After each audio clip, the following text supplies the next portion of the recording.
Haleluya, jumpa lagi dengan saya Pendeta Rio Panggabean, Oikumene Ministry Jakarta. Apa kabar saudara? Saya berharap saudara selalu berada dalam keadaan baik, sehat, dan ingat pesan saya, never give up. Jangan pernah menyerah.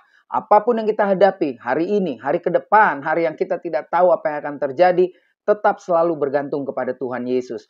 Maka disitulah ada kekuatan ekstra, kekuatan supranatural yang luar biasa akan menyertai hidup saudara dan saya. Bagian firman Tuhan hari ini terambil dari kitab Mazmur. Mazmur pasal yang pertama ayat yang pertama sampai yang ke-6. Kita akan belajar ada 3 bagian penting, yaitu tentang bagaimana orang-orang yang takut akan Tuhan, bagaimana orang-orang yang tidak takut akan Tuhan, beserta akibatnya, dan tentu pada bagian yang ketiga kita akan lihat apa yang dilakukan Tuhan di dalam kehidupan saudara dan saya. Mari kita baca. Pada bagian yang pertama, seperti janji saya tadi, kita akan melihat orang-orang yang takut akan Tuhan dan apa akibatnya. Ayat yang pertama, berbahagialah orang yang tidak berjalan menurut nasihat orang fasik, yang tidak berdiri di jalan orang berdosa, dan yang tidak duduk dalam kumpulan pencemooh. Wow, jadi kalau kita nggak kumpul dengan orang-orang pencemooh, orang berdosa, atau orang fasik, kita disebut berbahagia. Itu aja sudah ketahuan. Dampaknya orang-orang yang takut akan Tuhan akan berbahagia. Nah, akibatnya dari bahagia itu terlihat diberi perumpamaan oleh penulis Mazmur ini. Ayat yang ketiga, ia seperti pohon yang ditanam di tepian aliran air, yang menghasilkan buahnya pada musimnya, dan yang tidak layu daunnya, apa saja yang diperbuatnya berhasil. Saudara perhatikan baik-baik. Ketika saudara dan saya menjadi orang-orang yang tidak kumpul dengan para pencemooh atau dengan orang fasik, maka kita akan menghasilkan buah. Di situ dikatakan kita seperti pohon yang ditanam di tepi aliran air.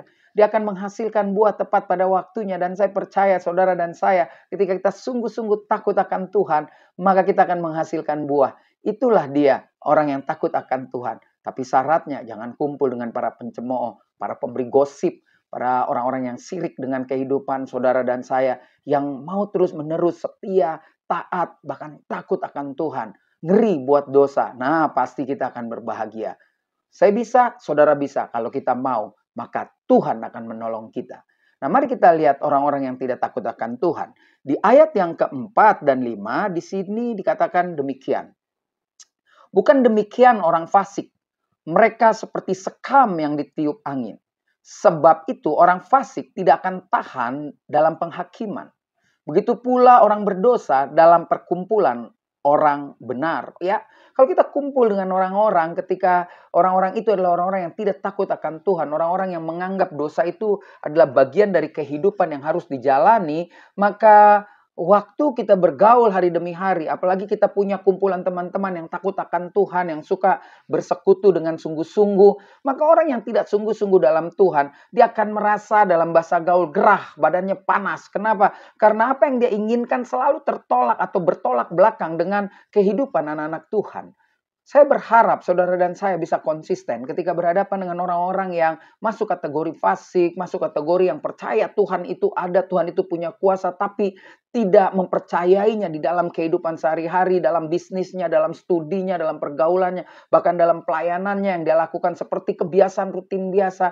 Ini enggak akan pernah bisa klop dengan orang-orang yang takut akan Tuhan. Saya berharap saudara dan saya, kita saling mendoakan untuk serius takut akan Tuhan. Dan jika demikian, maka orang-orang yang hidupnya pura-pura takut akan Tuhan, hidupnya pura-pura melayani, hidupnya pura-pura baik, dia nggak akan pernah tahan. Panas. Karena Alkitab menulis, dia tidak kuat dengan yang namanya, tadi saya katakan dengan jelas ditulis, penghakiman. Ya. Jadi yang kedua kita diingatkan, akibat saudara dan saya kalau tidak serius sama Tuhan, akibat saudara dan saya kalau ikut-ikutan menjadi orang fasik atau munafik atau orang yang bebal, sudah mengetahui Tuhan ada tetapi kita tidak mempercayai keberadaannya, berbahaya. Karena kita nggak akan pernah tahan untuk kumpul dengan orang-orang benar. Ya. Nah, yang ketiga janji saya, tadi saya katakan, apa yang Tuhan kerjakan, yang Tuhan tahu akan hidup saudara dan saya. Maka ayat 6 di situ ditulis demikian. Sebab Tuhan mengenal jalan orang benar. Kalau saudara dan saya berusaha terus menjadi orang benar, walaupun kita tahu kita punya kegagalan, walaupun kita tahu kita suka jatuh, tetapi kita mau bangkit lagi, kita mau hidup dengan kebenaran, kebenaran firman Tuhan, maka Tuhan pasti menolong kita. Karena di situ dikatakan sebab Tuhan mengenal jalan orang benar. Mari kita lakukan terus kebenaran, walaupun berat sekali tantangannya di dunia yang nggak jelas ini, saudara ya. Nah, ditutup dengan tetapi jalan orang fasik menuju kebinasaan. Tuhan akan membinasakan orang-orang fasik. Kenapa? Karena mungkin di dalam kehidupan orang fasik banyak sekali hal-hal yang ya kalau nggak percaya Tuhan sih nggak apa-apa lah. Tetapi jangan menutup hidup, menghiasi hidup. Jangan hidup ini dibungkus dengan kemasan rohani yang luar biasa. Tapi pada sesungguhnya kita nggak berani untuk hidup serius di dalam Tuhan. Kita hanya mengendalikan kegiatan-kegiatan rohani dengan apa yang kita mau agar kita puas. Jadi hari ini kita kembali diingatkan. Mazmur pasal yang pertama ayat 1-6 benar-benar menjadi perenungan bagi kita semua. Izinkan saya membacanya sekali lagi sampai habis. Mazmur pasal 1 ayat 1-6. Berbahagialah orang yang tidak berjalan menurut nasihat orang fasik, yang tidak berdiri di jalan orang berdosa, dan yang tidak duduk dalam kumpulan pencemooh.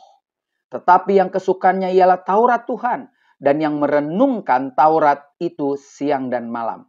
Ia seperti pohon yang ditanam di tepi aliran air, yang menghasilkan buahnya pada musimnya, dan yang tidak layu daunnya.